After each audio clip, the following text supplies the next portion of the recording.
पाठीमागच्या लेक्चरमध्ये आपण काय पाहिलं होतं, काही उपकरणं आणि ते उपकरणं कोणती एनर्जी कोणत्या ह्याच्यामध्ये कन्वर्ट करतात. झोप झाली नाही का रे? झोप झाली नाही?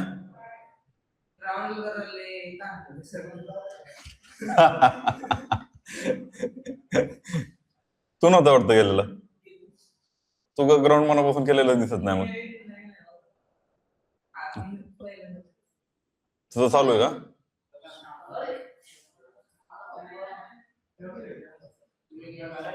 हे लावून घे रे दरवाजा.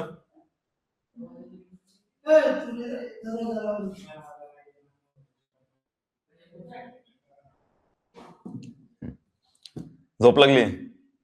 किती किलोमीटर पळवलंय? किती किलोमीटर पळवलंय विचारलं तर वजन? हा, 100 मीटरचे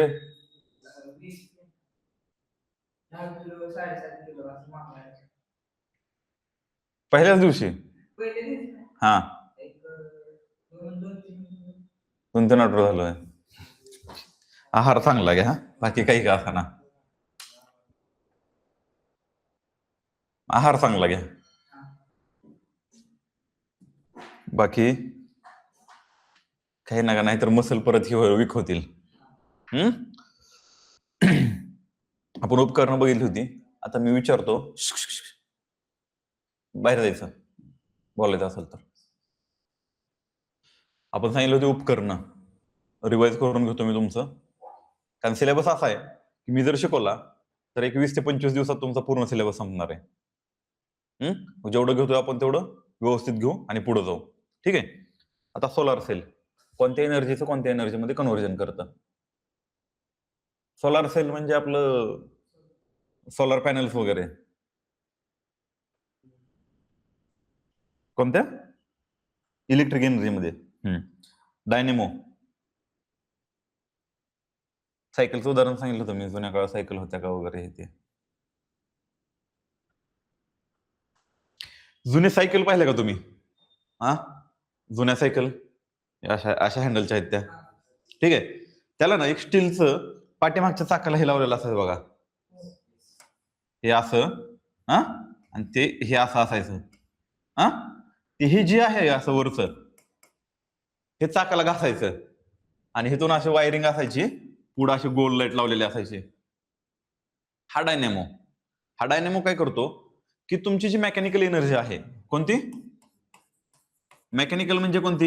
यांत्रिक. थोडक्यात काय करा, यांत्रिक ऊर्जेचं रूपांतर कशामध्ये करतं? विद्युत ऊर्जेमध्ये, म्हणजेच इलेक्ट्रिक ऊर्जेमध्ये. ठीक आहे. पुढे सांगितलं होतं विद्युत मोटर.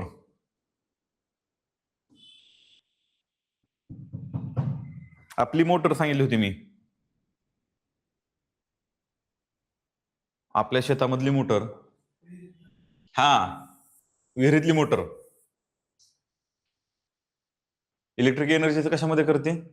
तर मेकॅनिकल एनर्जीमध्ये करतं. त्याचा फॅन जो असतो तो पाणी हे करणारा, तर त्यात असे कप्पे असतात पहा. नाही, वरती जो फॅन असतो मोटरला जॉईन केलेला, त्याच्यामध्ये असे कप्पे असतात आणि हे पाणी हे करायचं काम करतात. आणि इथून पुढे काय केलेलं असतं त्याला, हे खालून आलेला एक पाईप असतो आणि इथून परत वरचा पाईप असतो. ठीक आहे ना. मग काय करतो, इलेक्ट्रिक एनर्जी आपण वापरतो मोटर चालू करायला. ती मोटर काय करते, त्या इलेक्ट्रिक एनर्जी म्हणजे विद्युत ऊर्जेचा वापर करून ती कन्वर्ट कशामध्ये करते? मेकॅनिकल एनर्जी मध्ये करते. ठीक आहे. पहा, पुढे पाहिलं होतं, 2 गोष्टी पाहिल्या होत्या. एक पाहिलं होतं मायक्रोफोन आणि दुसरं सांगितलं होतं लाऊडस्पीकर. मायक्रोफोन आणि लाऊडस्पीकर. आता मायक्रोफोन काय करतो?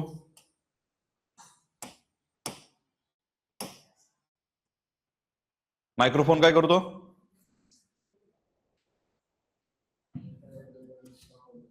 साऊंड एनर्जीचं इलेक्ट्रिक एनर्जी मध्ये कन्व्हर्जन करतो. आणि लाऊडस्पीकर जो आहे तो इलेक्ट्रिक एनर्जी साऊंड एनर्जी मध्ये करतो. हे दोन जरा थोडेसे इंटरकन्व्हर्टेबल असतात. म्हणजे आपला जो माईक असतो, हेडफोन आपण ज्याला म्हणतो, तर तो काय करतो, ज्यावेळेस मोबाईल मधून एखादा सिग्नल येतो त्यावेळेस काय करतो, तो साऊंड असतो. साऊंड काय त्या माईक मधनं किंवा ब्लूटूथ असेल तर काय वाजत येतो का? नाही.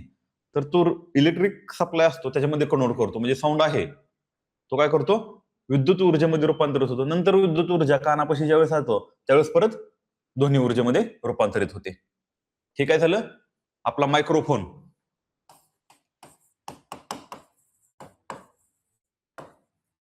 मायक्रोफोन काय करतो, तुमची साऊंड एनर्जी जी आहे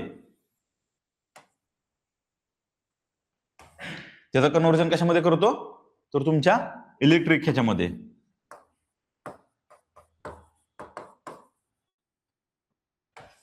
इलेक्ट्रिक एनर्जी मध्ये. आता पहा की ज्या वेळेस तुम्ही इथं काय येता लाऊडस्पीकरवरती, लाऊडस्पीकरवरती येतात त्यावेळेस लाऊडस्पीकर काय करतो, ह्याच्यामध्ये कन्वर्ट करतो. पण मायक्रोफोन काय करतो, हा ह्याच्यामध्ये हे करतो. हे दोन्ही थोडेसे वेगळे आहेत. दोन्हीचं फंक्शन एकच आहे, साऊंड एनर्जी आणि इलेक्ट्रिक एनर्जी रिलेटेडच. पण ज्यावेळेस साऊंड इलेक्ट्रिक एनर्जी मध्ये कन्वर्जन करतो तर त्यावेळेस तो असतो, तो काय असतो, मायक्रोफोन. ठीक आहे. पण ज्यावेळेस इलेक्ट्रिक एनर्जीचं साऊंड एनर्जी मध्ये कन्वर्जन होतं, आता लाऊडस्पीकर काय असतो, एंडिंगला आपल्याला आवाज ऐकू येतो ना, मग ध्वनी ऊर्जा असते. ती काय असते, ध्वनी ऊर्जा. पुढे सितार म्हणजे गिटार लक्षात ठेवा. तर गिटार काय करतं,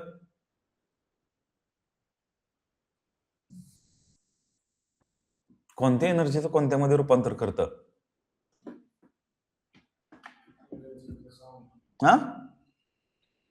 साऊंड बरोबर आहे. तर मेकॅनिकलचं साऊंड, कारण आपण त्याचे तारा असतात त्या सितारच्या ताणलेल्या, तो वाजवतो.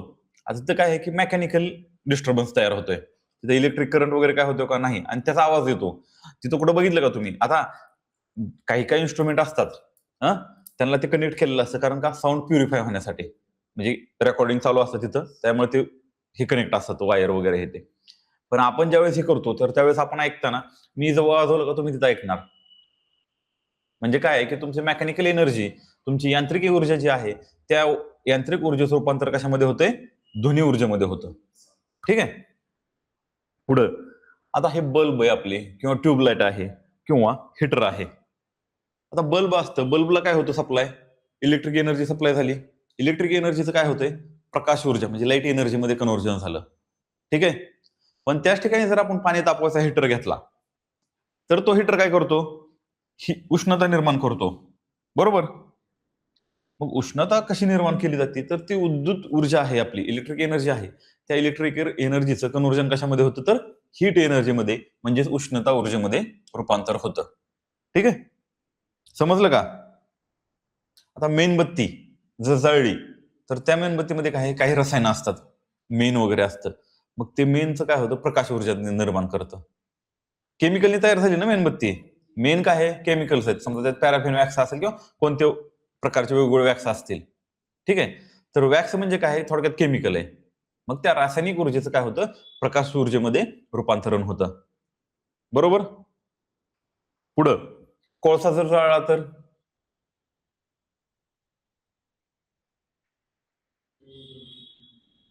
केमिकलचा उष्णता, बरोबर.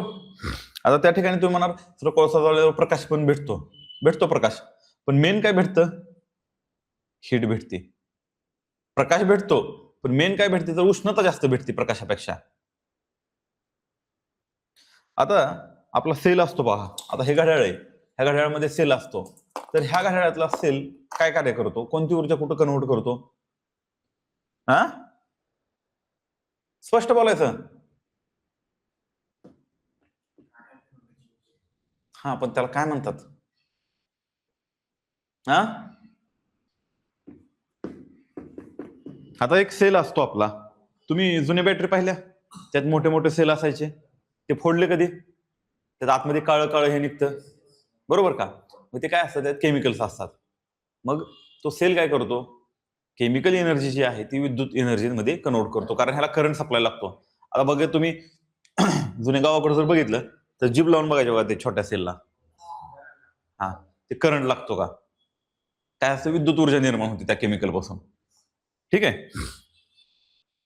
नंतर इंजिन, मी सांगितलं होतं, आपण गाडी स्टार्ट करतो, गाडीला प्लग असतो पहा, प्लगच्या तिथे जर असा प्लग साईडला धरला थोडासा, तर आणि किक मारली तर ठिणगी उडती पहा.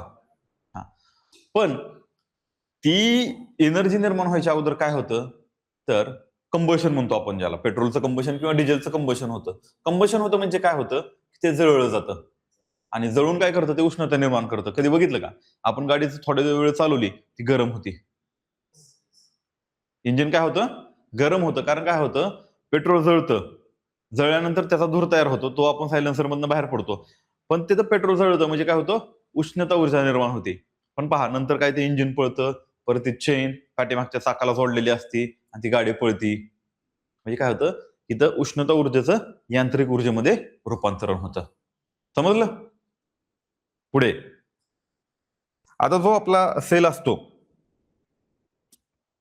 लाईट सेल, हा, त्याच्यामध्ये काय असतं की प्रकाश, म्हणजे आपण सोलार सेल असतो का, सोलार सेल कसं प्रकाश ऊर्जेचं विद्युत ऊर्जेमध्ये रूपांतर करतो, त्या टाईपस मध्ये. ठीक आहे. तर हे काय पाहिलं आपण, काही उपकरणं, हा, आणि त्याचं हे मला सांग डायनॅमोचं, हा, काय करतं,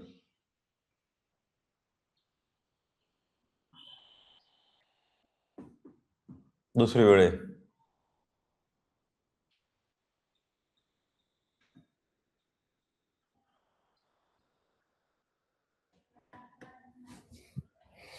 तू सांगत नाही तोपर्यंत मी पण शिकवत नाही.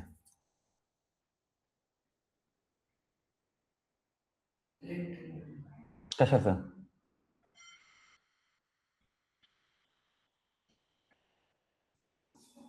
कशाचं?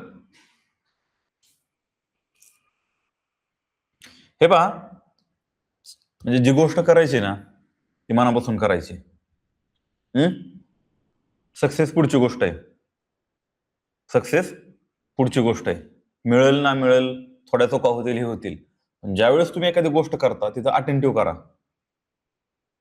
जी गोष्ट करताय ती अटेंटिव्ह करा. आज तुम्हाला 10-12 हजार रुपये पर मंथ भेटतात. किती? 10-12 हजारच आहे ना? किती? 10 का 12 हजार? 10 हजार प्लस पुस्तकाचा तुम्हाला अलाउन्स भेटतो काहीतरी, किंवा पुस्तकं भेटतात, दोन्हीपैकी एक भेटतं. प्लस हे किती महिने चालणार आहे तुमचं? 6 महिने.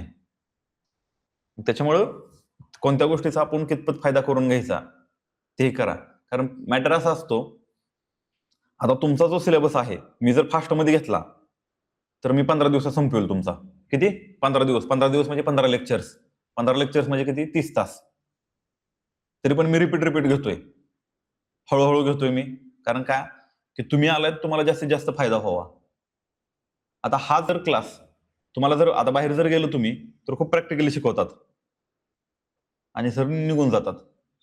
आता मी तुमच्यावर फ्रेंडली आता हे पाठीमागचे 3 जण तर नवीन यायचं, फ्रेंडली इंटरॅक्ट करतो, तुम्हाला काय म्हणतो, काही नाही समजलं विचारा, हे करा, लक्ष द्यायचं ना. एखादी गोष्ट समजत नाही आपल्याला, तर आपण त्या गोष्टीवर फोकस केलं पाहिजे. आता कोणती गोष्ट किती, मी तुम्हाला अगोदर सिलेबस सांगितला होता, ठीक आहे. सिलेबसमध्ये वेटेज सांगितलं होतं, कोणता पोर्शन किंवा कोणता चॅप्टर किंवा कोणता सब्जेक्ट किती मार्क्सला आहे, मग आपण फोकस कशावर द्यायचा, कशावर द्यायचा नाही. ठीक आहे ना. आता टेक्निकलला कसं आहे की फिजिक्स आहे जास्त, की बायोलॉजीचा काही संबंध नाही. बघ, ह्या गोष्टी फिजिक्स रिलेटेडच आहेत ना. मग इथं ह्या गोष्टीवर लक्ष द्यायचं जरा. आणि एखादी गोष्ट लक्षात राहत नाही, अटेंटिव्हली अटेंड करायची कधी पण. कारण काय आहे की वेळ खूप फास्ट निघून जातो आणि वेळ कोणासाठीही थांबत नाही. तो किती जहागीरदार असला तरी थांबत नाही, आणि वेळ कोणाचीच नसते. त्याच्यामुळं इथं आलाय, अटेंटिव्हली लेक्चर करा. अडचण आली, मी सांगितलं मला 1 वेळेस, 2 वेळेस, 3 वेळेस, मी तुम्हाला पाहिजे त्यावेळेस मी सांगतो. आता मी हे 2च पॉईंट घेतलेत तुम्हाला, किती किती 3 लेक्चर झालेत. तसे माझे 7-8 लेक्चर झाले, बरोबर का. हे 7वं लेक्चर आहे माझं. पण पहिल्या 2 लेक्चरमध्ये मी सिलेबस सांगितला, क्वेश्चन पेपरचं अनालिसिस करा सांगितलं, रिपिटेशन किती हे करा सांगितलं. मी का सांगतोय तुम्हाला एवढं, की तुम्ही ज्या यंग एज मध्ये येतात, आता तुमचं किती 18, 19, 20, 21 वर्ष वय आहे, फर्स्ट अटेम्प्ट मध्ये निघून जावा ना तुम्ही. फर्स्ट अटेम्प्ट मध्ये निघून जावा. आता मला काय पळवायचं म्हणलं, की माझा पूर्ण सिलेबस 1 महिन्यामध्ये होतोय. माझा पूर्ण सिलेबस फक्त सायन्स आहे ते 15 दिवसात होतंय. मग ते फास्ट मला पण पळवता येते ना, पण तुम्हाला कितपत कळेल मला माहित नाही. आता डायनॅमो तुम्ही दोनदा सांगितलं, गोष्ट पण सांगितली मी, त्यासाठी मी तुम्हाला असं फक्त खूप सायंटिफिक सांगत बसतोय का? नाही सांगत. आपल्या डे टू डे लाईफ मध्ये ज्या गोष्टी आहेत त्याला रिलेट करून सांगतोय का नाही सांगत? तरी पण लक्ष नाही दिलं तर मग कसं रे? फिजिकल लॉ टॉप येतील पण इकडं, कारण दोन्हीकडचे मार्क महत्वाचे आहेत ना. लक्ष द्या. आता बघा, काही आपण उपकरणं बघायला चालू केली ती, बरोबर, आणि त्या उपकरणाचा मेजरमेंट करण्यासाठी म्हणजे मोजमाप करण्यासाठी, आता आपल्याला मी म्हणलं, तुम्हाला म्हणलं हे अंतर किती मोजा रे, तुम्ही काय आणणार? मीटर आणणार किंवा फुटपट्टीनं मोजणार. सर एवढं एवढं फूट आहे किंवा एवढं एवढं मीटर आहे किंवा एवढं एवढं इंच आहे असं मला तुम्ही सांगणार. ठीक आहे, पण खूप छोटं जर अंतर मोजायला सांगितलं तुम्ही तर वर्नियर कॅलिपर असतो. काय असतो? वर्नियर कॅलिपर असतो. 11-12वीला तुम्ही एक्सपेरिमेंट केले असतील, त्याच्यामध्ये ते पाठीमागून स्क्रू हे करून हे करायचं असतं, तो असतो. हा, ठीक आहे. बघा, ज्यावेळेस आपला प्रेशर असतो, ह्या रूम मध्ये किती प्रेशर आहे, किती दाब आहे वायूचा, ह्या रूम मध्ये जी एअर आहे त्या एअरचा प्रेशर किती आहे हे जर मोजायचं असेल तर त्याला बॅरोमीटर यूज केला जातो. काय यूज केला जातो? बॅरोमीटर. शांत बसला तरी चालेल, माइंड चंचल ठेवायचं नाही, पाय हलवायचं नाही, काय नाही, गप्प पाय घ्यायचं. मी काय सांगतोय ते नाही समजलं परत विचारायचं मला. हा, काय की हवेचा प्रेशर किंवा हवेचा दाब कशाने मोजतो आपण? बॅरोमीटरनं मोजतो. ठीक आहे. आता दुधाचं जी शुद्धता असते किंवा दुधाची प्युरिटी असते, मिल्क प्युरिटी, ती कशाने मोजली ती? लॅक्टोमीटर. आता दुधामध्ये एक शर्करा असते, म्हणजे शुगरचं नाव आहे त्याला, काय लॅक्टोज. दुधामध्ये जी साखर असते त्या साखरेचं नाव काय आहे? गुड. ते दूध कडू लागतं का गोड लागतं? थोडस थोडस कडू लागतं, कडू लागतं, पण कधी? काँग्रेस, आमच्याकडे धनोरा म्हणतात त्याला, जर ती जनावरांना खाल्ला असेल तर ते दूध, हा, ते कडू लागतं. पण पण नॉर्मली दूध कसं असतं? थोडस गोड असतं, बरोबर का? त्यात काय असतं? लॅक्टोज शुगर असते. म्हणून दुधाचं ज्यावेळेस मेजरमेंट करायचंय तुम्हाला, कशाचं? दुधाची शुद्धता किती, तर त्याला काय वापरला जातो? लॅक्टोमीटर. कारण दुधात कोणती साखर आहे? लॅक्टोज. आणि मग दुधातली, हा, ही लक्षात ठेवायचं, दुधातली साखर कोणती? लॅक्टोज. आणि ते मोजायचं असेल दुधाची शुद्धता तर काय म्हणतात? लॅक्टोमीटर. समजलं? आता पुढे पहा, ह्या हवेमध्ये किती बाष्प आहे म्हणा, ह्युमिडिटी म्हणतो आपण ज्याला, त्याला काय म्हणतो आपण? ह्युमिडिटी. तर ते कशाने मोजले? तर हायग्रोमीटर. कशाने मोजली जाते? हायग्रोमीटर. पहा, मी तुम्हाला ह्याच्या अगोदर एक लेक्चर मध्ये सांगितलं होतं, पहा, की ज्यावेळेस हिवाळा असतो लांबपर्यंत एखादी गोष्ट ऐकू जाते. लांबपर्यंत काय होते? एखादी गोष्ट ऐकू जाते. पण उन्हाळ्यामध्ये जाते का? नाही. त्याला दोन कारण आहेत. त्याला दोन कारण आहेत. पहा, उन्हाळ्यामध्ये काय होतं? ज्यावेळेस तापमान वाढतं, काय होतं? तापमान वाढतं, हवा काय होते? फिरू दे, प्रसरण पावते का आकुंचन पावते? तर काय होते? प्रसरण पावते. ठीक आहे. एखादी गोष्ट तापली की तिथली हवा काय होते? प्रसरण पावते. म्हणजे हवेची घनता काय होते? कमी होते. म्हणजे घनता म्हणजे काय? आता हे सगळं सांगितलं मी तुम्हाला, मास अपॉन व्हॉल्यूम वगैरे हे ते, बरोबर का? चुकलं? लक्ष द्यायचं. पहा, हा, तर पहा, हे काय सांगितलं? हायग्रोमीटर म्हणजे हवेतलं जी आर्द्रता आहे. आर्द्रता म्हणजे काय? हवेमधील बाष्पाचं प्रमाण. मराठी इंग्लिश सांगतो, समजतंय ना? हा, हवेमधील बाष्पाचं प्रमाण. आता बाष्प म्हणजे काय? थोडक्यात पाण्याची वाफ. बाष्प. दुसरा, हवेतील बाष्पाचं प्रमाण. बाष्प म्हणजे काय? हा, झाला चालू. आर्द्रता. ठीक आहे. मग हे जर मोजायचे असेल तर काय केलं जातं? हायग्रोमीटर यूज केला जातो. आता वायूचं वेग मोजायचा आपल्याला, वाऱ्याचा वेग.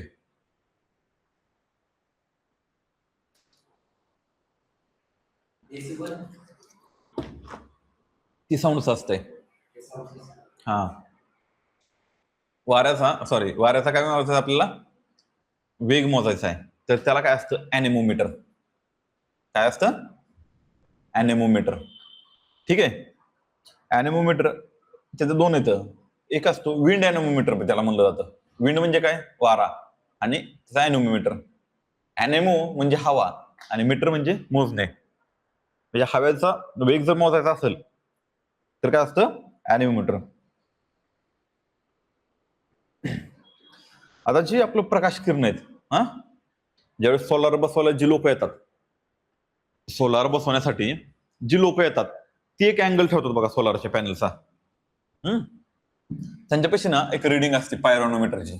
पायरोनोमीटर काय असतं की त्या ठिकाणी, त्या लोकेशनला, त्या लॅटिट्यूडला, त्या लॉन्जिट्यूडला, लॉन्जिट्यूड माहितीये हा, तिथं प्रकाशाची तीव्रता किती असते हे दाखवलं जातं. आणि सूर्यप्रकाशाची तीव्रता नॅचरली किती दिली जाते हे जर मोजायचं असेल तर तो असतो पायरोनोमीटर. काय असतो?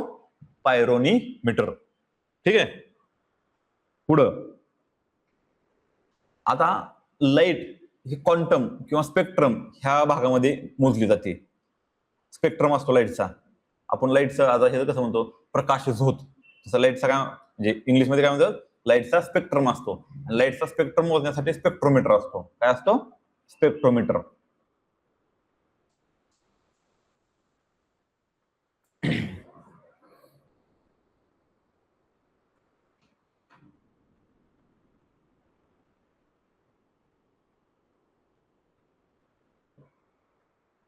आता पहा, तुम्ही सोनार नावाचं कन्सेप्ट ऐकलंय का? किंवा सोनार नावाचं उपकरण ऐकलंय का? शाळेमध्ये बघा एक जहाज असणार,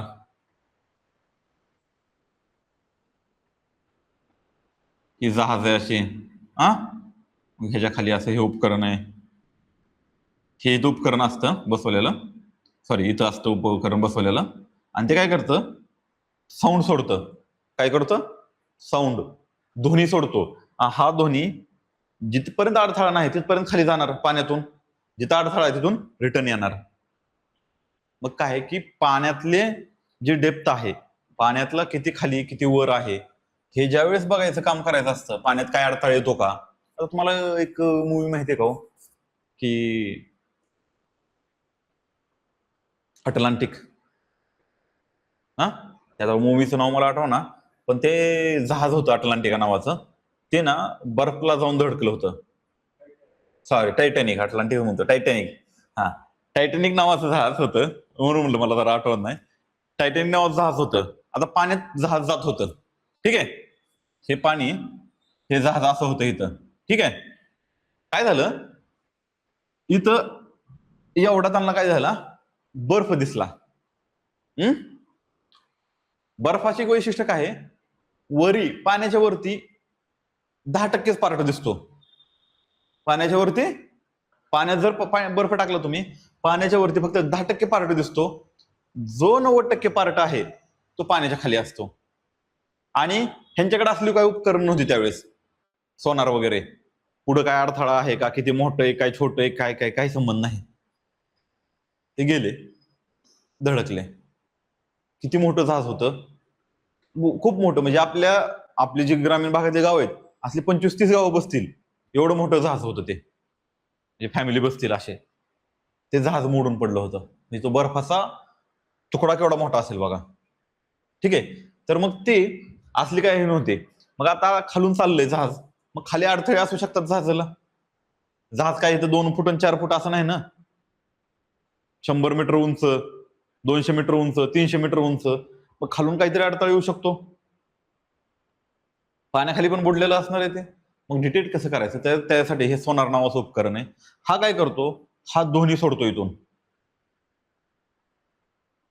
इथं समजा अडथळा आला, इथून रिफ्लेक्ट येणार. मग ध्वनीचा वेग किती?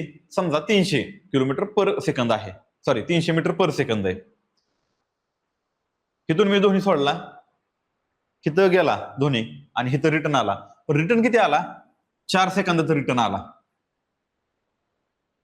4 सेकंदात, इथून सोडल्यापासून 4 सेकंदात माझ्यापाशी आला तो, बरोबर. पण ध्वनीचा वेग किती आहे? 300 मीटर पर सेकंद. म्हणजे 4 सेकंदात अंतर किती गेलं? 1200 मीटर गेलं. म्हणजे हा अडथळा किती वर आहे? 600 मीटर वरती आहे. असं काढलं जातं. समजलं? तर त्या उपकरणाला काय म्हणायचं? काय? सोनार. हा.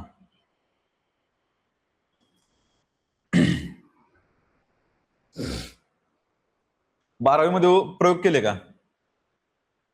गॅल्व्हॅनोमीटर बघितला तिथं? हा. गॅल्व्हॅनोमीटर कसं असतं? मायक्रो करंट, छोटा करंट हे असला नाही, मोठा नाही, छोटा करंट मोजायसाठी असतो गॅल्व्हॅनोमीटर. ते काटा इकडे इकडे इकडे होतो पहा. तो काय असतो? स्मॉल इलेक्ट्रिक करंट मोजण्यासाठी गॅल्व्हॅनोमीटरचा वापर करतात. अॅमीटर मी सांगितलं होतं तुम्हाला, विद्युत धारेच्या ह्याच्यासाठी. व्होल्टमीटर काय? व्होल्टेज मोजण्यासाठी, म्हणजे पोटेन्शियल डिफरन्स जो आहे दोन टोकामधला तो मोजायसाठी इलेक्ट्रिसिटीचा.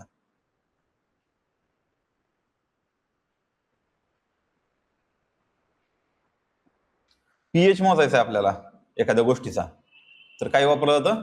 PH meter. काय वापरलं जातं? पीएच मीटर वापरला जातो.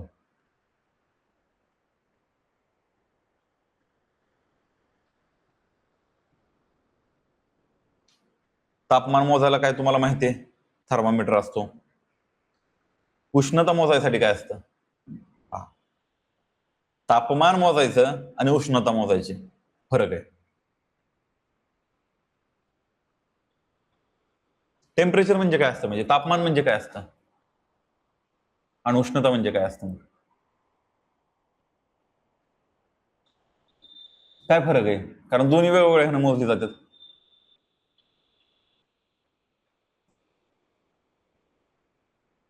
तापमान काय आणि उष्णता काय? हा. हा. काय केलेलं? हा, बोल आता. मग आपण बाहेरच्या ह्याला पण तापमानच म्हणतो की. आजचं तापमान एवढं होतं, न्यूज मध्ये ऐकलं ना तू? नागपूरचा पारा 40 डिग्री पार. नागपूरचे तापमान येतं लास्टला न्यूज संपल्यावर. आता येत नाही, पण पहिल्यांदा तापमान आता पण दाखवत असतील. तापमान नागपूर एवढं, हे एवढं, सोलापूर, बार्शी, सांगली, सातारा, असं वेगवेगळ्या जिल्ह्यात वेगवेगळं दाखवतात. ते पण तापमान दाखवतात ते. तापमान म्हणजे काय असतं? Degree of hotness or coldness. किती पर्सेंट मध्ये ते तापले, गरम झाले. हॉटनेस और कोल्डनेस ऑल ओव्हर वातावरणाची. पण हा ऑब्जेक्ट आहे. हा काय? एक ऑब्जेक्ट आहे. गरम केला मी. काय केला? गरम केला. आणि ते कंटेनर आहे, समजा हे पूर्ण कंटेनर आहे, ह्याच्यामध्ये टाकून दिला मी. ह्याची जी उष्णता आहे ती काय होती? हे हा समजा लोखंडी गोळा आहे, गरम केला आणि ह्याच्यात टाकून दिला, लाल होईपर्यंत गरम केला, आणि ह्या पूर्ण भरलेल्या पाणी ह्याच्यात टाकला. ही उष्णता काय करणार आहे? ह्या पाण्याला देणार आहे. बरोबर का? पाण्याला काय करणार आहे? देणार आहे. त्यावेळेस काय केलं जातं? आता उष्ण म्हणजे गरमच असतं, त्याचं टेम्परेचर वाढलेलंच असतं, पण त्याच्यामध्ये एक ऊर्जा असते. त्याच्यामध्ये काय असते? एक ऊर्जा असते की जी काय करू शकते तुम्हाला दुसऱ्या गोष्टीसाठी. आता तुम्ही म्हणाल तापमानामध्ये ऊर्जा असते का? सर असते. असते, पण ते काय, मी तुम्हाला काय सांगितलं की काही गोष्टी फिजिक्स मध्ये आहेत, आहे ना, आहे आहे असंच म्हणायचं. का तसं किंवा का असं काय म्हणायचं नाही. मग उष्णता जी आहे ही काय करतो? ह्याला उष्णता देतो पाण्याला. कुठपर्यंत देतो? जोपर्यंत ह्याचं आणि पाण्याचं टेम्परेचर समान होत नाही तोपर्यंत. आणि हे बदललेलं टेम्परेचर मोजण्यासाठी कॅलोरीमीटर यूज केला जातो. उष्णता ऊर्जा मोजण्यासाठी काय वापरलं जातं? कॅलोरीमीटर. ठीक आहे.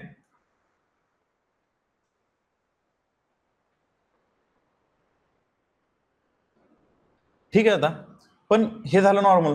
नॉर्मल टेम्परेचर मोजायला टेम्परेचर हायेस्ट टेम्परेचर आहे 2000 degree Celsius, 5000 degree Celsius, 10,000 degree Celsius. आपला थर्मोमीटर चालणार का हो? नाही चालत. त्याच्यावर रेंज बघायची कधी पण डॉक्टर पैसे गेलात कुठपर्यंत असते रेंज, ते बस्ट होईल, फुटून जाईल. मग त्याच्यासाठी काय वापरलं जातं?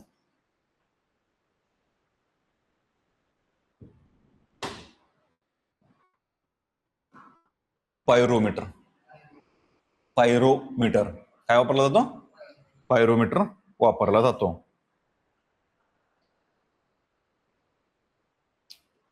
लॅटिट्यूड आणि अल्टिट्यूड नावाचे कन्सेप्ट ऐकलेत का? नाहीत ऐकले? ऐकलेत. अल्टिट्यूड म्हणजे काय असतं? की आपली समुद्र सपाटीपासूनची उंची. अल्टिट्यूड म्हणजे काय असतं? आपली समुद्र सपाटीपासूनची उंची असते, त्याला आपण अल्टिट्यूड म्हणतो. लॅटिट्यूड म्हणजे काय? की पृथ्वीवरती रेखावृत्त आणि कर्कवृत्त, सॉरी, अक्षवृत्त आणि रेखावृत्त असं पहा. ही आपली पृथ्वी आहे, ठीक आहे. हे असे काहीतरी उभ्या,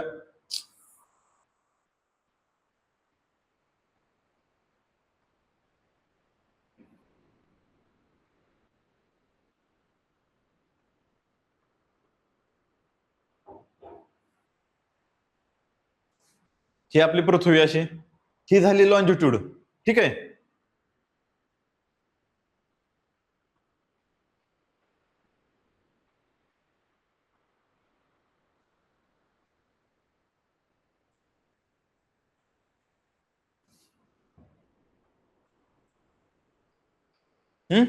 जे आडव्या रेषा आहेत बा, आडव्या रेषा एकमेकांना समांतर आहेत बा, एकमेकांना काय आहेत? समांतर आहेत. पण ही जी लॉन्जिट्यूड आहे ती इथं जुळलेल्या आहेत. मध्ये सर्वात जास्त अंतर आहे, परत खाली जुळलेल्या आहेत. ज्या आडव्या रेषा असतात त्याला लॅटिट्यूड म्हणतात. आणि अल्टिट्यूड म्हणजे काय? की समुद्र सपाटीपासूनची आपली उंची. मग ती जर मोजायची असेल तर अल्टिमीटर असतो. अल्टिट्यूड म्हणजे काय? समुद्र सपाटीपासूनची आपली उंची, आणि ती जर मोजायची असेल तर त्यासाठी असतो अल्टिमीटर. काय असतो?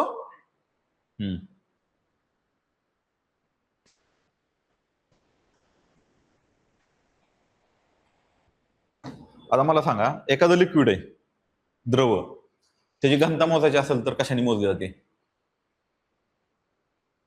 मीटर कोणता? हा, द्रवाची जर घनता मोजायची असेल तर त्यासाठी एक मीटर आहे.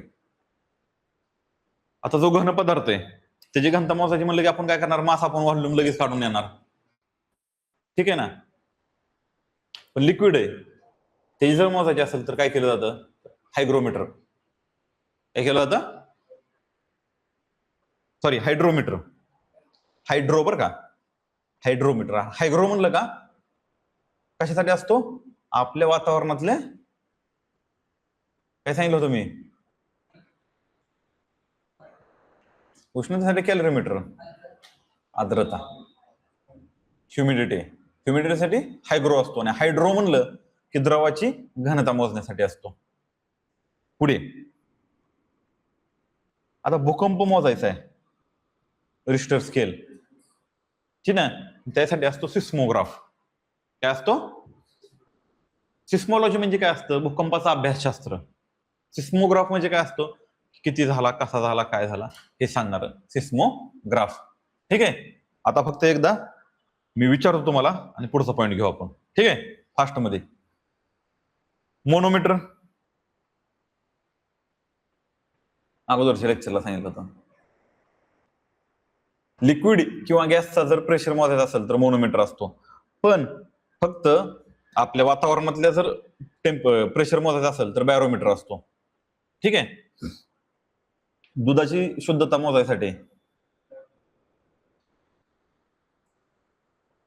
आपल्या गॅसची आर्द्रता मोजायची ह्या वातावरणातल्या, हायग्रोमीटर, ठीक आहे. वायूची गती मोजण्यासाठी ॲनेमोमीटर.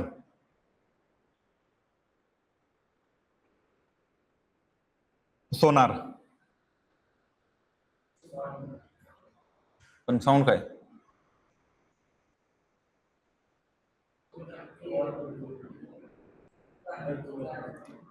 ठीक आहे. गॅलोनोमीटर, मायक्रो करंट म्हणजे छोट्या ह्याच्यातला. ॲमीटर,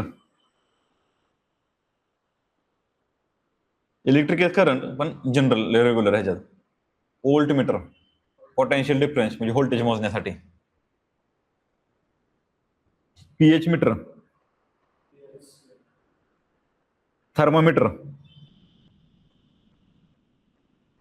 तापमान. कॅलरीमीटर, उष्णता. कॅलरी म्हणजे काय? उष्णता. लक्षात ठेवायला कसं, आता तुम्ही व्यायाम करता त्यावेळेस अंग गरम होतं बघा, आणि आपल्याला काही जास्त कॅलरीचा इंटेक करावा लागतो. तुमचा फिजिकलचा कोच सांगत असेल की जास्त कॅलरीचा इंटेक करा, जास्तीत जास्त खावा, मटण खावा, चिकन खावा, अंडी खावा, काळे मनुके, बदाम हे खायला सांगत असेल तुम्हाला. सांगतात का नाही? कारण का तुमच्या शरीरामधली जी उष्णता निर्माण होती, उष्णता बाहेर अंग गरम होतं बा, उष्णता निर्माण होती. लक्षात ठेवण्यासाठी सांगतो बरं का. तसं आहे रिलेट तो, पण जरा थोडा वेगळ्या वेळेने रिलेट आहे. उष्णता निर्माण होती, त्यासाठी काय आपल्याला कॅलरी कन्झम्पशन करावं लागतं. ठीक आहे. पुढे उच्च तापमान मोजायचं असेल तर पायरेनोमीटर. बरोबर. उच्च तापमान मोजायसाठी काय? किंवा पायरोमीटर. पायरोनोमीटर किंवा पायरोमीटर दोन्ही पण नाव लक्षात ठेवली तरी चालेल. समुद्र सपाटीपासूनची उंची. लॅटिट्यूड, लॉंजिट्यूड आणि अल्टिट्यूड. अल्टिट्यूड म्हणजे काय? समुद्र सपाटीपासून उंची, म्हणजे अल्टिमीटर. अल्टिट्यूड म्हणजे काय? समुद्र सपाटीपासूनची उंची, आणि ती जर मोजायची असेल तर काय? अल्टिमीटर. हायड्रोमीटर.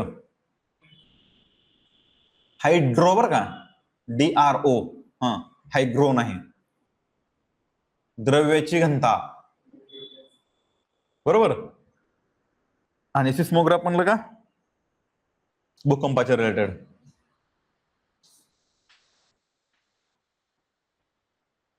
आता न्यूटन ऐकलंय? न्यूटनचं मी तुम्हाला सुरुवातीला सांगितलं होतं. न्यूटननं काय शोधून काढलं होतं? ग्रॅव्हिटेशन. बरोबर.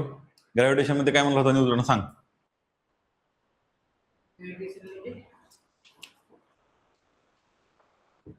न्यूटननं काय शोधून काढलं होतं ग्रॅव्हिटेशन मध्ये नेमकं?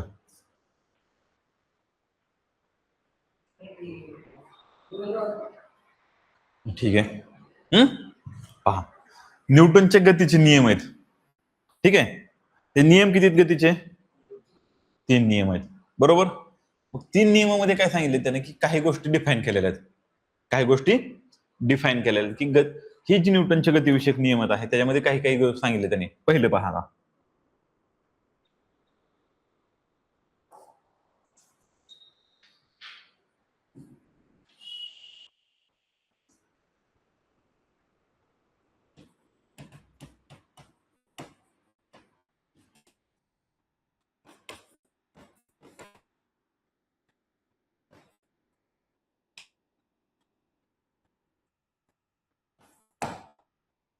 न्यूटनचे गतीविषयक नियम आहेत. ठीक आहे.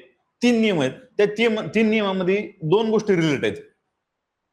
2 गोष्टीचं रिलेशन फिक्स आहे. त्या 2 गोष्टी कोणत्या? तुमची एक गती आणि बल. न्यूटनचे गतीविषयक नियम आहेत ना, न्यूटन्स लॉ ऑफ मोशन म्हणतो आपण ज्याला.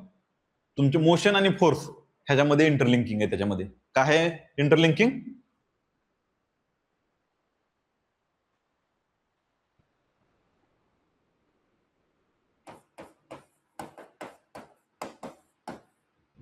मोशन अँड फोर्स ह्या दोन्हीचा संबंध आहे त्याच्या नियमामध्ये. ठीक आहे. मग त्याच्या नियमामध्ये त्यांनी 3 नियम दिलेत.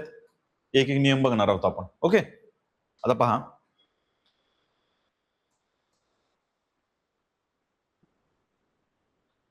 आता हे 3 नियम आहेत का, त्याने कोणत्या पुस्तकात लिहिलेले आहेत? तर 1687 ला त्याचं प्रिन्सिपिया मॅथमॅटिक्स.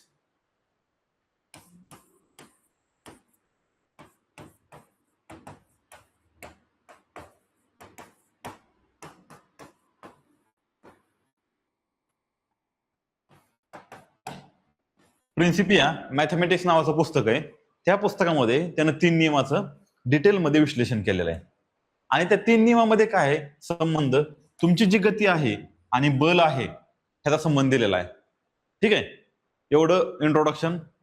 ठीक आहे. आता पहिला नियम पहा. जो न्यूटनचा पहिला नियम आहे तो काय सांगतो? त्याला जडत्वाचा नियम म्हणतात. काय म्हणतात? पहिल्या नियमाला काय म्हणतात?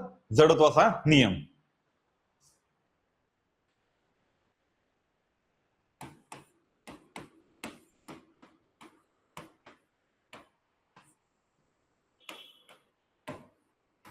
समजतंय? हा, त्याला काय म्हणतात? पहिल्या नियमाला जडत्वाचा नियम म्हणतात. म्हणजे काय? अचल स्थितीतील वस्तू अचल अवस्थेत राहील किंवा गतिमान अवस्थेतील वस्तू ते गतिमानच राहील किंवा त्याच्यामध्ये बदल होणार नाही. कधीपर्यंत? जोपर्यंत त्याच्यावर बाह्य बल कार्य करत नाही तोपर्यंत. ही बॉटल आहे, मी म्हणलं हाल, इथून हलणार आहे का? नाही. पण मी बल लावला, इथून इथं ठेवली, डिस्प्लेसमेंट त्याची झाली, बरोबर का? इथून इथं आणली, इथून उचलली, इथं नेली, इथून इथं आणली, डिस्प्लेसमेंट झाली. काय हो, कसं झालं डिस्प्लेसमेंट? डिस्प्लेसमेंट कुठं झाली? त्या दिवशी वरडून काय सांगितलं मी? डिस आणि प्लेस आठवलं का सांगितलेलं? तुला दगडच घालेलो डोक्यात आता. हा, प्लेस त्यानं डिस केलंय का? नाही केलेलं. ऍज इट इज प्लेसला डिस्प्लेसमेंट झाली का? नाही. पण डिस्टन्स ट्रॅव्हल केलं का? तिनं केलं. इथून इथं गेली 5, इथून परत 5 येते, 10 आली. ठीक आहे, तोपर्यंत. म्हणजे काय?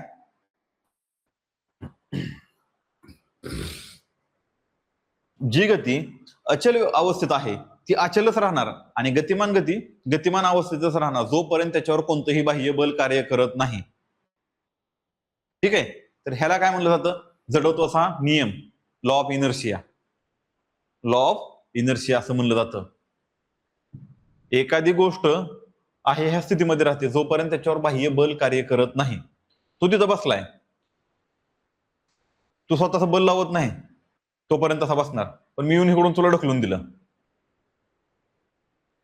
किंवा तो पळतोय आणि मी तुला येऊन आडवा गेलो, तुला पाडलं, बाह्य बल कार्य झालं. तुझं जडत्व जे आहे, जडत्व म्हणजे फक्त अचल वस्तूच नाही. आता एसटी मध्ये बसलेला आहे तू, एसटी पुढे जाते पण ब्रेक दाबला की तू पुढे जातो का?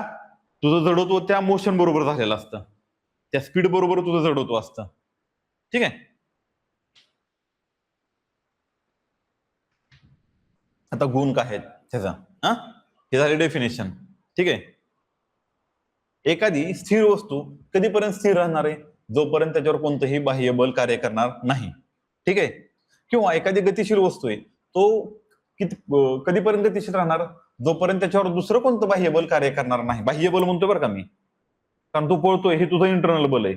बाह्य बल म्हणजे काय? मी तुला आडवा गेलो, समजलं? चालत्या गाडीत अचानक ब्रेक दाबला, तू पुढे जातो, तो कशामुळं? जडत्वामुळं. किंवा तो असा खुर्चीत बसलाय, हा, गाडीच्या 4 व्हीलर मध्ये गाडी बंद आहे पण अचानक स्पीड घेतला, तू पाठीमागे जाणार. हे का होतंय? हे जडत्वामुळे होतंय.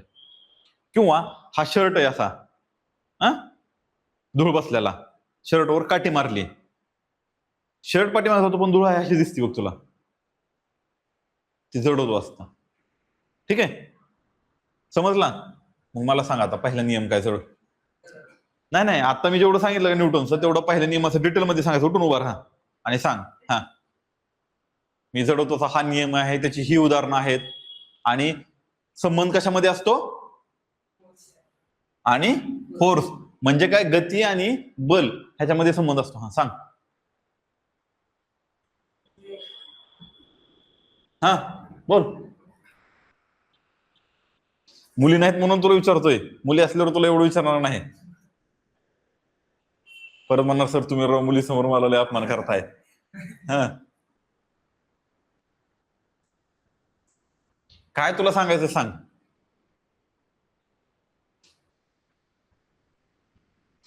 जेवढं आठवते तेवढं सांग. हा,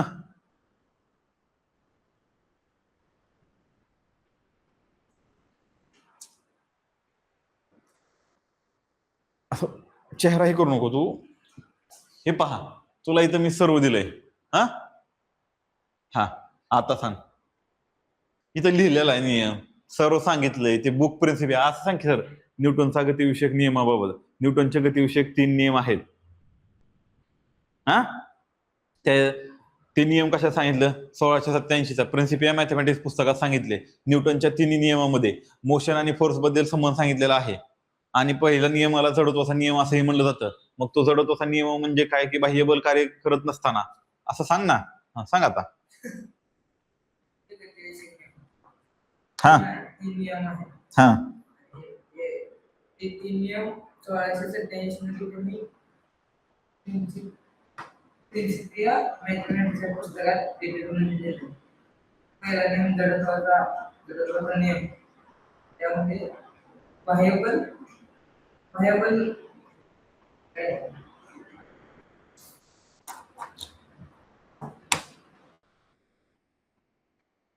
बाह्यबल कार्य करतं. म्हणजे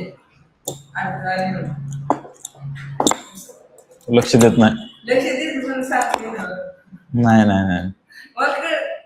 जडत्व म्हणजे काय असतं सांग मला. जडत्व म्हणजे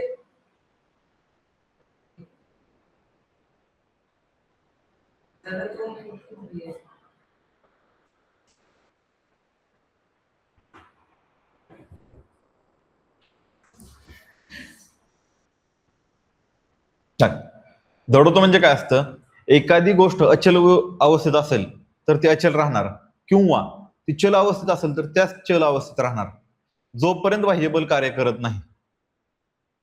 हा दगड पडलेला आहे तसाच राहतोय. एखादी गाडी पळती ती तशीच राहते, पळतीच आहे. जोपर्यंत एक्सटर्नल फोर्स त्याच्यावर अप्लाय होत नाही तोपर्यंत त्याला जडत्व म्हणतात. बस.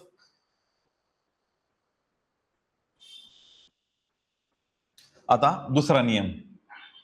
दुसरा जो नियम आहे न्यूटनचा, त्याला म्हणतात बल किंवा त्वरणाचा नियम, किंवा बल आणि त्वरणाचा नियम म्हणलं जातं. म्हणजे फोर्स आणि ऍक्सेलरेशन रिलेटेड आहे. ठीक आहे. तर ह्याच्यामध्ये काय आहे बघा,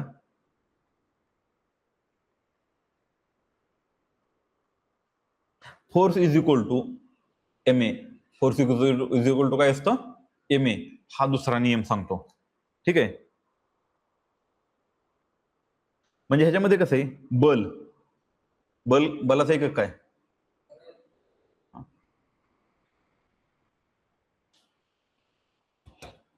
बलाचा एकक काय,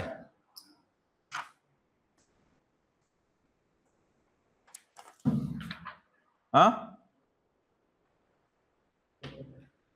न्यूटन. बरोबर आहे का. मी वेटचं उदाहरण दिलं तुझं लक्षात राहावं म्हणून. F is equal to M A ना, एच्या जागी फक्त जी घेतलेलं असतं आपण, न्यूटन येतं. आठवलं. लक्ष दे जरा. मग दुसऱ्या ह्याच्यामध्ये काय सांगितलं, की त्वरण निर्माण करतं.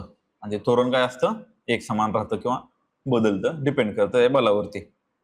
मग एफ म्हणजे काय, बलाचं एकक काय, न्यूटन. आणि दुसरं असतं मासचं एकक काय, केजी. आणि तिसरं आहे त्वरणाचं एकक काय, म्हणजे ऍक्सेलरेशन, मीटर पर सेकंड स्क्वेअर. ठीक आहे. तर मग ह्याच्यामध्ये काय आहे, जो फोर्स असतो, जसा फोर्स लागेल तसं ऍक्सेलरेशन बदलणार आहे. म्हणजे डायरेक्टली प्रोपोर्शनल असतं ऍक्सेलरेशनला, किंवा ऍक्सेलरेशन बलाला डायरेक्टली प्रोपोर्शनल असतं. म्हणजे बल बदललं, जर बल कमी झालं तर ऍक्सेलरेशन कमी होणार, बल वाढलं तर ऍक्सेलरेशन वाढणार. ऍक्सेलरेशन म्हणजे काय असतं, हा,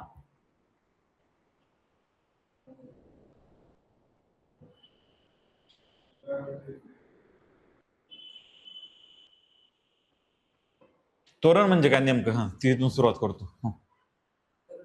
हा,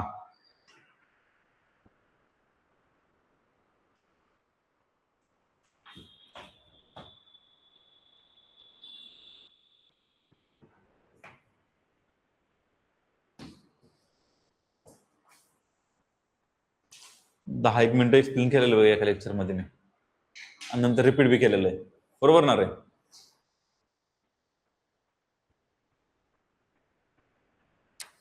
initial velocity, final velocity with relate to the time, त्याच्यामध्ये चेंज झाला, त्याला काय म्हणतो आपण, त्वरण म्हणतो. समजलं.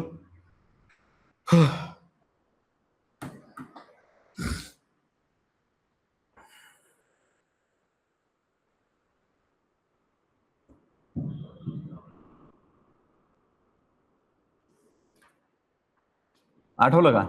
म्हणून बल हे डायरेक्टली प्रोपोर्शनल कशाला असतं, ऍक्सेलरेशन. किंवा ऍक्सेलरेशन मध्ये जर जास्त चेंज झाला तर बल जास्त लागले असं समजायचं. ठीक आहे. आता दुसरं, जे बल लावतो आपण, बल, ते बल कशाची रिलेट असू शकतं? म्हणजे समजा जास्त बल लावलं तर त्या वस्तूचं मास कसं असणार? जास्त असणार. जास्त बल लावावं लागतंय म्हणजे त्या वस्तूचं मास कसं असणार आहे? डायरेक्टली प्रोपोर्शनल आहे. ह्यांचं काय आहे? मल्टिप्लिकेशन आहे इथं. F is equal to M A. Okay, आता हा फोर्स 5 आहे, ठीक आहे, मास किती? 1 आहे. ऍक्सेलरेशन किती येणार तुझं? 5 येणार. पण हे मी 50 केलं, पण मला हे 5च ठेवायचंय ऍक्सेलरेशन. मग काय वाढवावं लागणार मला? मास वाढवावं लागणार का? हे दोन्ही डायरेक्टली प्रोपोर्शनल आहेत. म्हणजे ह्या दोन्हीतल्या कोणत्याही ह्याच्यामध्ये जर बदल झाला, दोन्हीतल्या कोणत्याही ह्याच्यामध्ये इन्क्रीज ऑर डिक्रीज झालं तर फोर्स इन्क्रीज किंवा डिक्रीज होणार. किंवा फोर्समध्ये जर बदल झाला, फोर्स वाढला, तर ह्याचं ऍक्सेलरेशन वाढणार. मास कॉन्स्टंट असताना एखादी गोष्ट इथली जर ही मास कॉन्स्टंट ठेवलं आणि फोर्स वाढवला तर ऍक्सेलरेशन काय होणार? वाढणार. पण फोर्स कमी केला, मास कॉन्स्टंट आहे, ऍक्सेलरेशन काय होणार? कमी होणार. आता त्याच्या उलट, फोर्स वाढवला, ऍक्सेलरेशन कॉन्स्टंट ठेवलं मी, मास वाढवावं लागणार. फोर्स कमी केला, ऍक्सेलरेशन कॉन्स्टंट आहे, मास कमी करावं लागणार. ऍट अ टाइम दोन्ही वाढत नाही किंवा दोन्ही कमी होणार नाही. एक कोणतं तरी कॉन्स्टंट ठेवायचं आणि दुसरं वाढवायचं. ठीक आहे. F is equal to M A म्हणजे थोडक्यात काय, तर हा मास आणि म्हणजे फोर्स आणि ऍक्सेलरेशन रिलेटेडचा कन्सेप्ट आहे. आता ह्याची उदाहरणं काय आहेत बघ. एखादा जड दगड आहे, त्याला ढकलायचं आहे, त्याला फोर्स कसा लागणार आहे? जास्त लागणार आहे. आणि लाईट प्लास्टिकचा बॉल आहे, त्याला ढकलायचा आहे तुला, कमी लागणार आहे. ज्यावेळेस आपण रॉकेटचं प्रक्षेपण करतो बघ, रॉकेट बघितलं का? प्रक्षेपण, चंद्रयान वगैरे हे ते मोबाईलवर लाईव्ह होतं, युट्यूबला हे ते. तर त्या रॉकेटच्या प्रक्षेपणाच्या वेळेस जेवढं जास्त रॉकेटचं वजन किंवा जेवढं लांब पाठवायचंय तेवढा फोर्स कसा लावावा लागणार? जास्त लावावा लागणार. बरोबर का? म्हणजे आपला जो सेकंड नियम आहे तो काय असतं? काय सांगतो?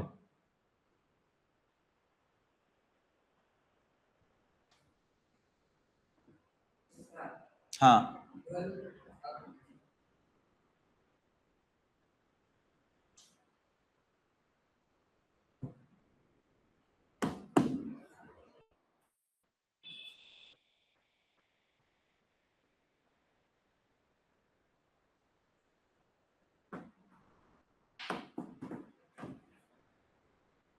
सांग आता, सांगितलं सर्व नियम सांग.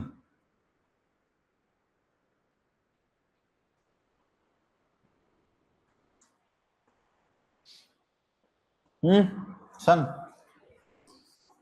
मी तोपर्यंत बघतो, माझे 2-3 मिस कॉल पडलेत, त्यांना मेसेज टाकतो मी. हा, सांग.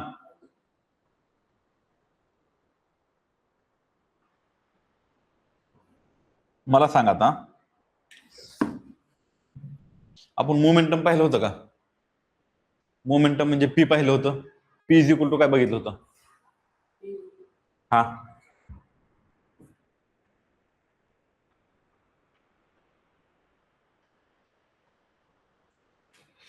ओ, हा, पुढं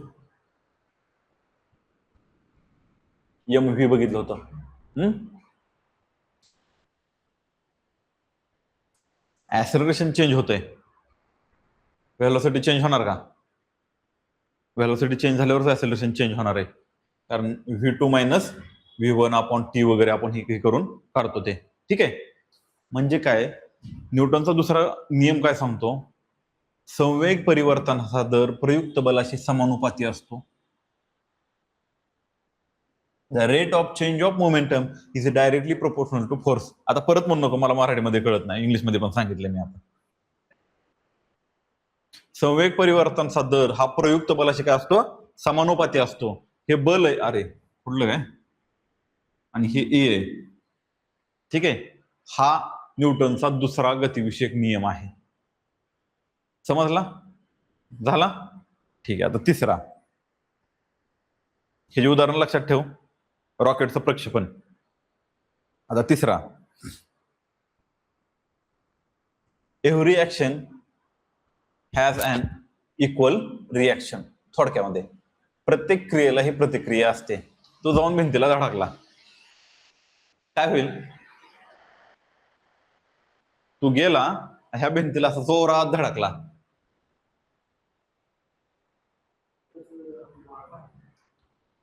जेवढं जोरात धडकणार आहे तेवढं जास्त लागणार तुला आणि तेवढ्याच ह्यानं पाठीमागे येणार तू.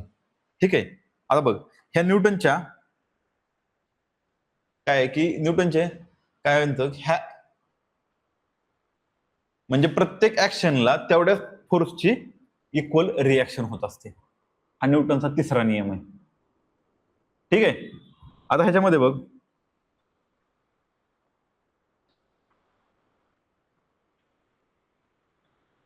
ज्यावेळेस क्रिया होते त्यावेळेसच प्रतिक्रिया होते.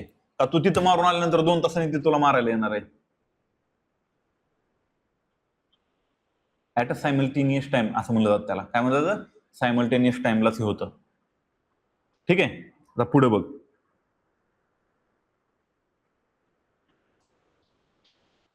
तू त्या भिंतीला मारलं, तुझ्यावर रिॲक्शन होणार आहे. पण त्या भिंतीला जे बल प्रयुक्त करावं लागलं ते स्वतःचं बल होतं का तिचं? नाही. तिला जडत्वामुळे निर्माण झालेलं होतं. पण तुझं बल होतं, तू जाऊन त्याच्यावर धडकला आणि तू माघारी आला, कारण त्या भिंतीला जडवतो होतं. तिचं डिस्प्लेसमेंट झाली का? त्याची नाही झाली. तुझी होऊ शकते. ठीक आहे. आता हे जे ही येतं, फक्त लक्षात ठेवताना जस्ट जनरली लक्षात ठेव. आता ह्याच्यामध्ये उदाहरण बघ,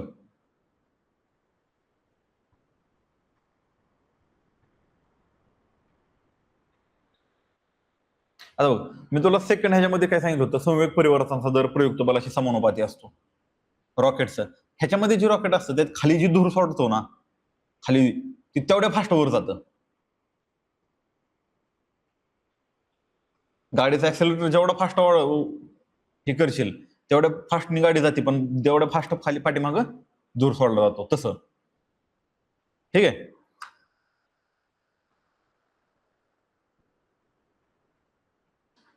तुम्ही नावेमध्ये गेलात का? बोटेमध्ये गेलात का? बोटे किनाऱ्याला आली की उडी मारायची बाहेर, बोट पाठीमागे निघून जाते. जाते का? ते कशामुळे होतं? Every action has and equal and opposite reaction. Reaction अपोजिटच असते, त्यामुळे अपोजिटचा शब्द नाही वापरला तरी चालेल. आलं लक्षात? समजलं का? आता तिसरं उदाहरण, भिंतीवरती लात मारली तू, रिटर्न लागणार आहे तुला, कारण का? तिथे शॉक ऍब्सॉर्ब करून घेऊ शकत नाही, ती रिॲक्शन देणार आहे. तर हे काय झालं तुझा? हा तिसरा नियम झाला. Every action has equal and opposite reaction. समजलं? हा. आता मला सांग तिसरा नियम. हसू नको, मी एकदम सायंटिफिक गोष्टी ह्याच्यात सांगत नाही किंवा शब्द टू शब्द, फक्त डेफिनेशन मी थोडेफार सायंटिफिक ह्याच्यामध्ये सांगतोय, जनरल ह्याच्यामध्ये सांगतोय सर्व मी. हा सांग आता. हा,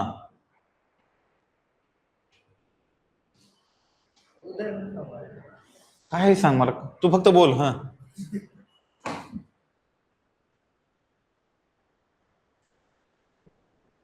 बोल रे, बोल बोल बोल.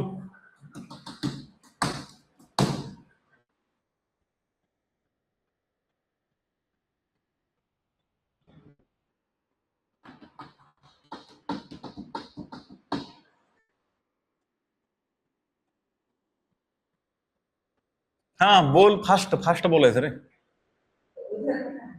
सांग की, तू काय सांगायचं सांग, फक्त बोल तू. हा हा, तुम्हाला गोष्ट सांगितली तर मी ऐकेल इथं.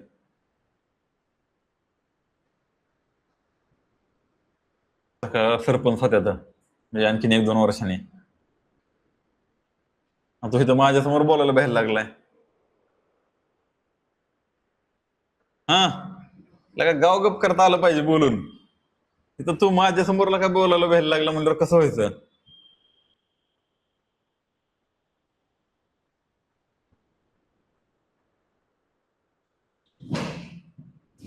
हा ठीक आहे. तर आपण 3 नियम पाहिले गतीचे, न्यूटनचे गतिविषयक. न्यूटन्स लॉ ऑफ मोशन हे 3 आहेत. पहिला नियम काय पाहिला? जडत्वाचा पाहिला. दुसरा संवेग परिवर्तनाचा दर प्रयुक्त बलाशी समानुपातिकचा पाहिला. आणि तिसरा पाहिला की प्रत्येक ऍक्शनला काय असते? रिएक्शन असते. पहिल्यामध्ये काय पाहिलं आपण की जडत्वाचा नियम म्हणजे काय की ती वस्तू आहे ती तिची जी स्टेट आहे, स्टेट ऑफ मोशन असेल किंवा स्टेट ऑफ स्टॅबिलिटी असेल, ती रेजिस्ट टू चेंज बदल करायला जी हे करत असते त्याला काय म्हणतात? जडत्व असं म्हणलं जातं. हा पोडियम इथं ठेवलेला आहे. हा पोडियम इथंच आहे. जोपर्यंत फोर्स, आता मी इकडून फोर्स लावला तो हे होतो, मुव्हेबल झाला. म्हणजे काय? तर जोपर्यंत ह्याच्यावर एक्सटर्नल, आता मी फोर्स लावला ना, एक्सटर्नल फोर्स जोपर्यंत अप्लाय झाला नाही तोपर्यंत तो हल्ला का जागेवरचा? नाही हल्ला. ठीक आहे. मग एखादी गाडी पळतीये, म्हणजे तू पळतोय ग्राउंडला, जोपर्यंत मी तुला येऊन थांबवत नाही तोपर्यंत तू थांबणार आहे का? नाही. म्हणजे एक्सटर्नल फोर्स. इंटरनल मध्ये तुला थांबवटलं तू थांबणारच आहे. पण एक्सटर्नल फोर्सच्या बाबतीत म्हणलं की जोपर्यंत मी तुला थांबवत नाही तोपर्यंत थांबणार नाही. हा पहिला झाला. दुसऱ्यामध्ये काय बघितलं होतं आपण? संवेग परिवर्तनाचा दर हा प्रयुक्त बलाशी समानुपाती असतो. बरोबर. संवेग परिवर्तनाचा दर हा प्रयुक्त बलाशी समानुपाती असतो. आणि संवेग परिवर्तन हे प्रयुक्त बलाच्या दिशेमध्ये होतं, कारण तिथं काय ऍक्सेलरेशन आहे. आणि ऍक्सेलरेशन कसं आहे? सदिश का अदिश आहे?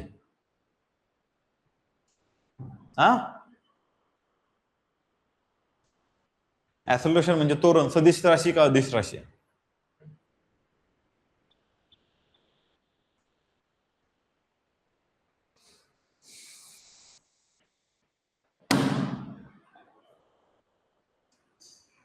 ठीक आहे, मी जास्त तोंड वाजवून घेत नाही.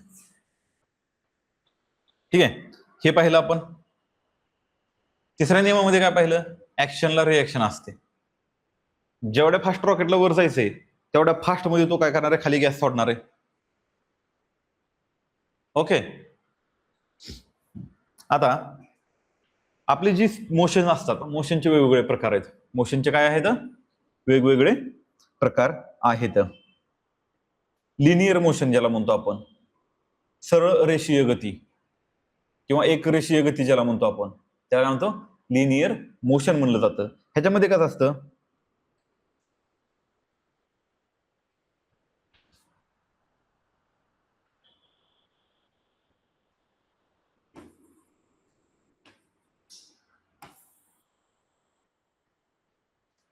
वाकडे तिकडे झाली, कुठं काय नाही झालेली. आहे अशी सरळ गेली, आहे अशी सरळ गेली. तुम्ही म्हणताल सर सरळ वाटत नाही, आता तरी वाटेल ना? आता वाटते का सरळ? ठीक आहे.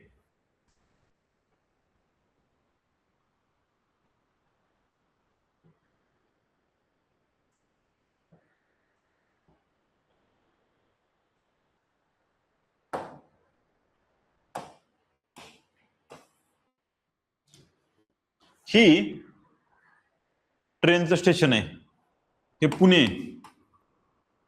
तुझं गाव कोणतं? हे पंढरपूर.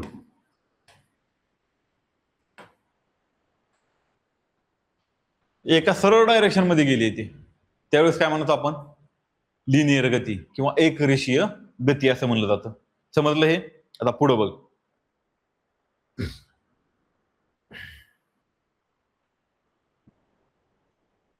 सर्क्युलर मोशन, फॅन किंवा सूर्यभोवती पृथ्वी काय सर्क्युलर मोशन्स आहेत ह्या.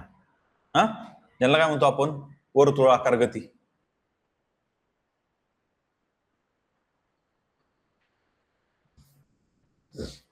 पेंडुलम मोशन,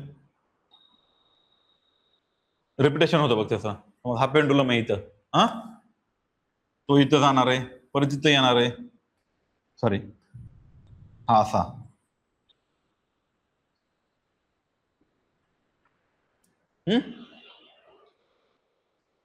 त्याला पेंडुलम मोशन म्हणलं जातं. तर हे काय झालं, आपण गती पाहिले, गतीचे प्रकार पाहिले, न्यूटनचे गतिविषयक 3 नियम पाहिले. समजले? समजले असतील. नाही समजले मला विचारायचं परत. ठीक आहे. आता आपण पाहूया. हा, तुम्हाला सांगायचं राहिलं, तुमच्या इथं कोणी 10वीला असेल, 10वीला आहे का कोणी जवळचं, किंवा गावातली लोक कोणी असतील, तर त्यांना सांगा माझा एक ऑनलाईन प्लॅटफॉर्म आहे. बरेच दिवस झालं सांगायला म्हणतो, माझ्याच लक्षात राहिलं नाही, गर्दी असताना आठवलं नाही ना आता आठवले. माझा ऑनलाईन प्लॅटफॉर्म आहे प्रशाला नावाने. तर तिथं काय आहे की 10वीची बॅच आपण लॉन्च केलेली 2598 रुपयामध्ये. जी 2598 रुपये. सायन्स, मॅथ्स आणि इंग्लिश हे 3 सब्जेक्ट वर्षभरासाठी घेतले जाणार आहेत. 10 एप्रिल पासून बॅच स्टार्ट होणार आहे. तुमच्या दोघांचे जाताना मला नंबर द्या, मी तुम्हाला तो पोस्टर पाठवेल. हा, तुमच्या जेवढे ग्रुप्स असतील, मित्र असतील, नातेवाईक असतील, त्या सर्वांना तो पाठवा कृपया करून. ठीक आहे. ह्यावेळेसच्या रिझल्टमध्ये एक विद्यार्थी येईल 95+ आपल्या क्लासचा, ऑनलाईन प्लॅटफॉर्मचा. ठीक आहे. आता पहा पुढे. आता पाहणार आपण कार्य. कार्य म्हणजे काय? वर्क. वर्क म्हणजे काय सांग ना, मग डेफिनेशन सांग ना मला. मला पण माहिती आहे कार्य म्हणजे काम, वर्क काय असेल ते. मी प्रत्येक पॉईंट समजून म्हणजे एक्सप्लेन केला 1-1.5 मिनिटात का होईना. Work is equal to force into displacement सांगितलं होतं मी. ही बॉटल हिथं अशी घेतली होती मी, आणि इथं मुलगी होती, तिला सांगितलं होतं की तू इथं नेली बॉटल. हे वर्क झालं कारण मला फोर्स लावा लागला आणि डिस्प्लेसमेंट झाली. तिथून इथं आणली, वर्क. बघ इथे काम करतोय मी, बघ. हा, मग वर्क इज इक्वल टू काय? Force into displacement. म्हणजे बघ, जेव्हा कोणत्याही एखाद्या वस्तूवरती आपण काय लावतो, बाह्य बल लावतो किंवा बल लावलं जातं, त्यावेळेस त्या वस्तूचं काय होतं? डिस्प्लेसमेंट होतं, म्हणजेच विस्थापन होतं. काय होतं?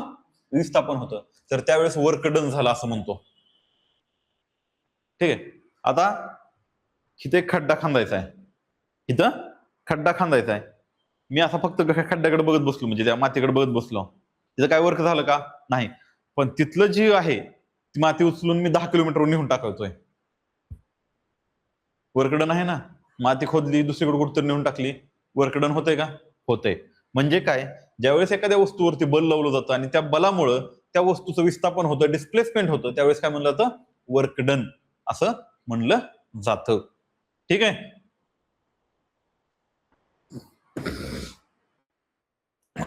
कार्याचं एकक काय?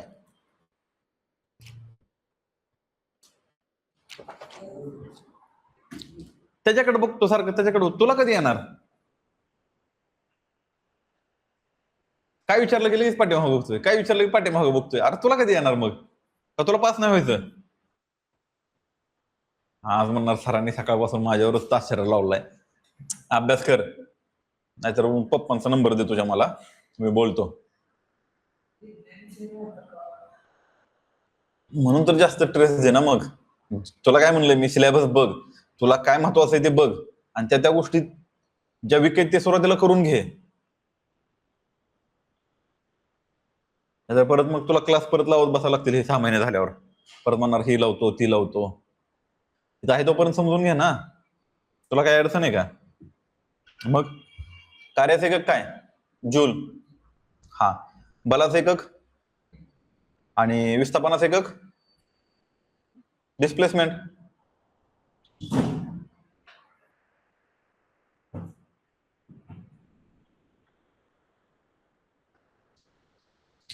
मीटर.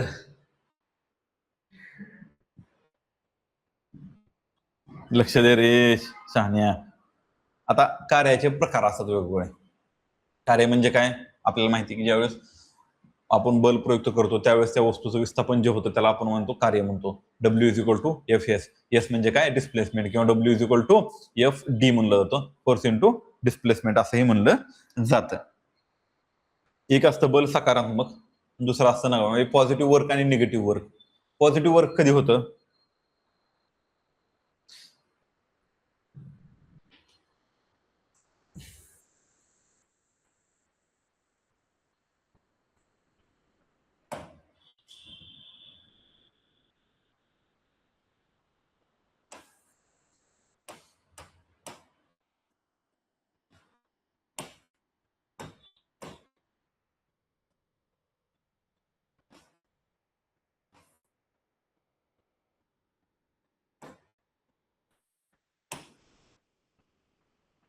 असू दे.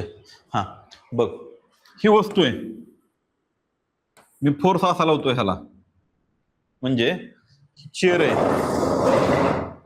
ठीक आहे, ही चेअर आहे, मी फोर्स असा लावतोय, फोर्स कसा लावतोय, असा लावतोय.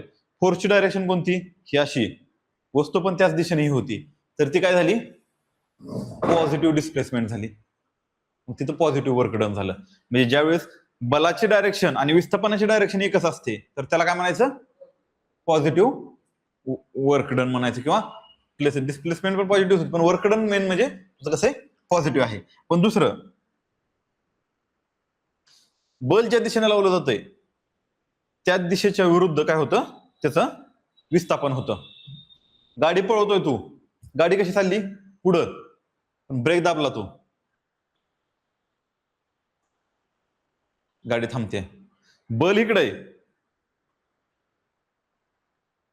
थांबली गाडी, मग बलाच्या दिशेने विस्थापन झालं का, नाही. ही जी गाडी आहे तुझी, ह्या गाडीला तू ह्या डायरेक्शननं बल लावलं, पण ब्रेकमुळे गाडी काय झाली, इथं थांबली. बलाच्या दिशेनं त्या वस्तूचं विस्थापन झालंय का, नाही. मग त्यावेळेस वर्क डन कसं असतं, निगेटिव्ह. वर्क डन कसं असतं, निगेटिव्ह. जर बल ह्या दिशेला लावलं, गाडीचं विस्थापन पण ह्या दिशेने झालं, तर ते काय असतं, पॉझिटिव्ह वर्क डन असतं. समजलं. वर्क दोन प्रकारचे असतात, निगेटिव्ह आणि पॉझिटिव्ह. म्हणून ज्यावेळेस ब्रेक दाबतो त्यावेळेस निगेटिव्ह वर्क डन होतं, तेवढं लक्षात ठेव. आणि कधी, आणि तिसरं आहे शून्य कार्य. आता शून्य कधी येणार आहे वर्क डन, एकतर फोर्स किंवा डिस्प्लेसमेंट, ह्यातलं दोन्हीपैकी एक काय असणार आहे, शून्य असणार. बरोबर का. म्हणजे काय,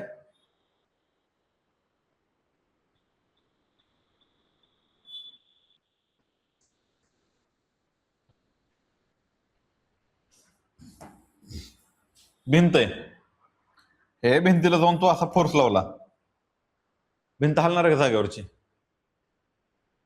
वर्क डन होणार आहे का. बघ, तू फोर्स अप्लाय केलाय, हा, पण तुझं डिस्प्लेसमेंट किती, 0. वर्क डन किती येणार, 0 येणार. ठीक आहे.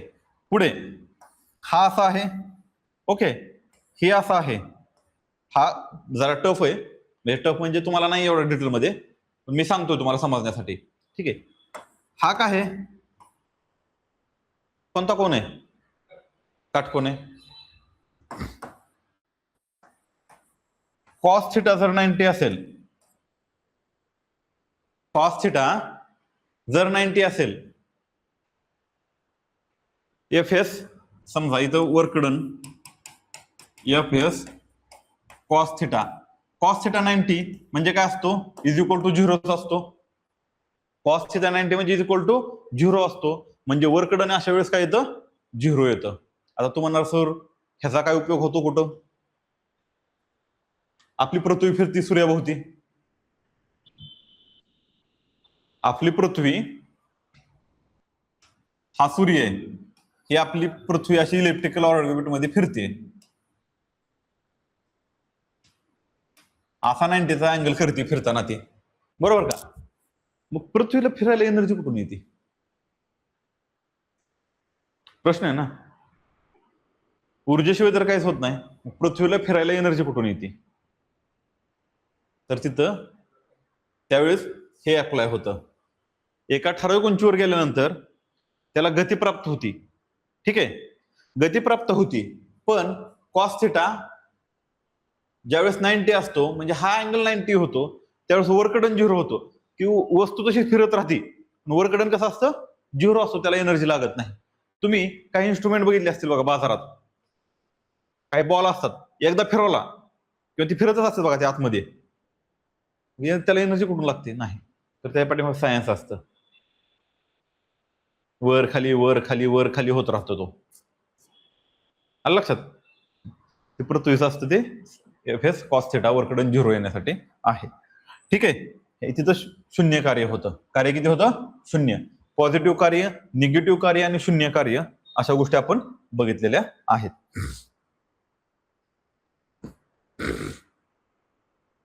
एस आय प्रणालीमध्ये कार्याचं एकक काय असतं, आता मग अशी सांगितलं होतं बॉटल घालील डोक्यात तुझ्या बघ. जूल काय असतं? जूल असतं. 1 जूल बरोबर 1 न्यूटन बल असतं. आता बघ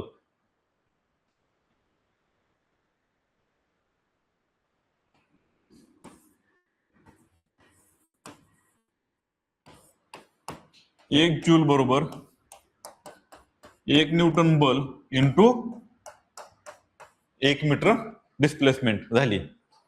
मी जर 1 न्यूटन बल लावलं आणि 1 मीटरचं डिस्प्लेसमेंट झाली असेल तर 1 जूल वर्क डन झालं असं आपण म्हणतो. काय म्हणतो आपण?